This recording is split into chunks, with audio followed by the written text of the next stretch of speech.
সংবিধানের গণতান্ত্রিক সংস্কারের জন্য সমঝোতা পরিষদ গঠনের প্রয়োজনীয়তা হাজির করেছে রাষ্ট্র সংস্কার আন্দোলন। বুধবার জাতীয় প্রেস ক্লাবের তোফাজ্জল হোসেন মানিক মিয়া হলে রাষ্ট্র সংস্কার আন্দোলন ও জুলাই ৩৬ ফোরাম অপরাজেয় বাংলার উদ্যোগে সমঝোতা ব্যতীত সংবিধান সংস্কার সম্ভব কি শীর্ষক সমঝোতার সংলাপ আয়োজনে এই জরুরত হাজির করা হয়। রাষ্ট্র সংস্কার আন্দোলনের প্রধান সমন্বয়ক হাসনাত কাইয়ুমের সভাপতিত্বে ও অর্থ সমন্বয়ক দিদারুল ভূঁইয়ার পরিচালনায় বক্তব্য রাখেন বাংলাদেশের বিপ্লবী ওয়ার্কার্স পার্টির সাধারণ সম্পাদক সাইফুল হক, বিএনপি চেয়ারপারসনের উপদেষ্টা জহিরুদ্দিন স্বপন, এবি পার্টির চেয়ারম্যান মুজিবুর রহমান মঞ্জু, জাতীয় সমাজতান্ত্রিক দল জেএসডির সাধারণ সম্পাদক শহীদ উদ্দিন মাহমুদ স্বপন, গণসংহতি আন্দোলনের নির্বাহী সমন্বয়কারী আবুল হাসান রুবেল, এনডিএমের মহাসচিব মোহাম্মদ মমিনুল আমিন, ভাসানী অনুসারী পরিষদের সদস্য সচিব ডক্টর আবু ইউসুফ সেলিম, নাগরিক ঐক্যের সাংগঠনিক সম্পাদক সাকিব আনোয়ার এবং জুলাই ৩৬ ফোরাম অপরাজেয় বাংলার আহ্বায়ক MAN শাহীন। টেকসই সংস্কারের একমাত্র পথ রাজনৈতিক সমঝোতা। এ বিষয়ে মূল প্রবন্ধ উপস্থাপন করেন রাষ্ট্র সংস্কার আন্দোলনের মিডিয়া ও প্রচার সমন্বয়ক সৈয়দ হাসিবউদ্দিন হোসেন। প্রবন্ধে অন্তর্বর্তী সরকারের অপেক্ষায় না থেকে সকল রাজনৈতিক দলগুলোকে একত্রিত হয়ে সমঝোতা পরিষদ গঠন করে সংবিধান সংস্কারের ব্যাপ্তি এবং প্রক্রিয়া নিয়ে আলোচনা এবং প্ররোচনার মাধ্যমে সংবিধান সংস্কার প্রক্রিয়াকে বাস্তবায়নের দিকে নিয়ে যাওয়ার কথা বলা হয়। রাজনৈতিক সমঝোতার এই প্রক্রিয়াকে সহজ করতে অন্তর্বর্তী সরকারের ঐক্য কমিশনকে সেক্রেটারিয়েট হিসেবে কাজ করার কথাও বলা হয় মূল প্রবন্ধে। সভাপতির বক্তব্যে রাষ্ট্র সংস্কার আন্দোলনের প্রধান সমন্বয়ক হাসনাত কাইয়ুম তার বক্তব্যে বলেন, রাজনৈতিক দলগুলির এখন অন্তর্বর্তী সরকারের উপর দায়িত্ব চাপিয়ে নিষ্ক্রিয় থাকার উপায় নেই। রাজনৈতিক দলগুলোকে নিজ উদ্যোগে সংবিধান সংস্কারের প্রক্রিয়া নেতৃত্ব দেবার ঐতিহাসিক দায়িত্ব উপস্থিত হয়েছে। বিএনপি চেয়ারপারসনের উপদেষ্টা ও জাতীয়তাবাদী মিডিয়া সেলের আহ্বায়ক জহিরুদ্দিন স্বপন বলেন, রাজনৈতিক মহলে সংস্কার নিয়ে ঐক্য বেশ অনেক দিনের। সকল দলকে যুক্ত করে রাষ্ট্র সংস্কার আন্দোলনের সমঝোতা পরিষদ তৈরির প্রস্তাবে বিএনপির নৈতিক সম্মতি রয়েছে, কিন্তু সংস্কার প্রশ্নে সিদ্ধান্ত হবে নির্বাচিত প্রতিনিধির হাতেই।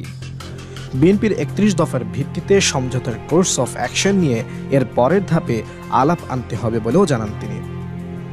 সাইফুল হক বলেন, এই সময়ের সংকট মোকাবেলায় রাজনৈতিক ঐক্য ধরে রাখা অপরিহার্য, কিন্তু নতুন একটা সংকট হচ্ছে যে অন্তর্বর্তী সরকারের প্রতি যে সর্বদলীয় সমর্থন ছিল সেটা এখন প্রশ্নবিদ্ধ হয়ে উঠছে। এ সময় রাজনৈতিক দলগুলোকে সমাজের সকল অংশকে সাথে নিয়ে ঐক্যের রাস্তায় হেঁটে সমঝোতার মাধ্যমে সংস্কার বিষয়ে জাতীয় ঐক্য নিয়ে আসতে হবে।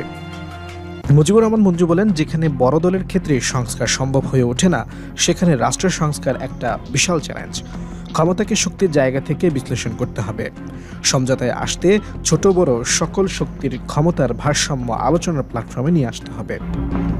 আমাদের আসলে আমরা যথাসম্ভব আমাদের বন্ধুরা সেটা নোট নিয়েছেন এবং আমরা এই বিষয়গুলিকে পরবর্তীতে কিভাবে আসলে আরো অগ্রসর করা যায়, কোর্স অফ অ্যাকশনটা কি হতে পারে সেটা নিয়ে আমরা আবার বলবো এবং এগুলি নিয়ে আমরা আপনাদের পরবর্তীতে অবহিত করবো। কিন্তু আমার ধারণা যে এইটা আজকে একটা সূচনা মাত্র, এবং আমাদের আকাঙ্ক্ষা আছে যে এইটা এইরকম আলোচনার বাইরে আসলে ইনফর্মাল আলোচনা, দল ভিত্তিক আলোচনা, আবার ধরেন গ্রুপ ভিত্তিক আলোচনা, এগুলি আমরা করতে চাই। এবং আমাদের জায়গা থেকে আমরা সুনির্দিষ্টভাবে আসলে আমরা যেটা মনে করি যে বাংলাদেশের জনগণের মধ্যে তো বটেই, রাজনৈতিক দলগুলির মধ্যে এটা খুব সুনির্দিষ্টভাবে এখন অনেকগুলো চিন্তা তাদের মধ্যে দানা বেঁধেছে যে আসলে তারা কতদূর পর্যন্ত পরিবর্তনটা করতে চায়, মানে সংস্কারের একটা পরিসর নিয়ে একটা চিন্তা আছে যে কতদূর পর্যন্ত সংস্কার ইমিডিয়েট আমাদের আসলে করা দরকার, এইটা একটা ব্যাপার।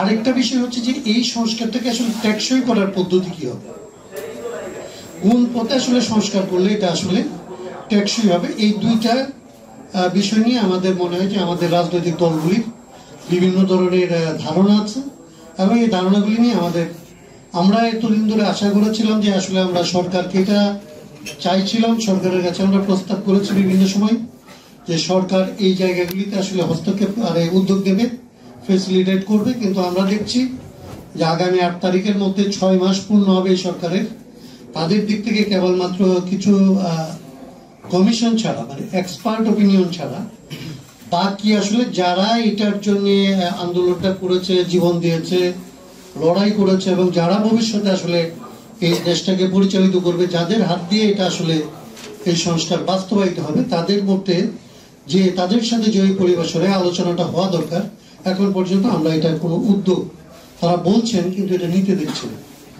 আমাদের জায়গা থেকে আমরা মনে করি যে দুইটা জিনিস আছে, যে এই সরকার আমাদের তারা নিজেরা যেভাবেই বলুক বিতর্ক না করে, আমরা মনে করি যে এই সরকারটা আমরা যারা আসলে ফেসিবাদ বিরোধী লড়াইয়ে ছিলাম তাদের সকলের ঐক্যবদ্ধ প্রচেষ্টায় একটা সরকার, এবং এই সরকার যদি আসলে ধরেন ভালো করে তাইলে একরকম, ভালো যদি নাও করে তাইলে যারা আমরা আসলে ফেসিবাদকে দূর করেছি তারা আসলে এই সরকার ফেল করছে বলে আমাদের বসে থাকার কোনো অবকাশ নাই।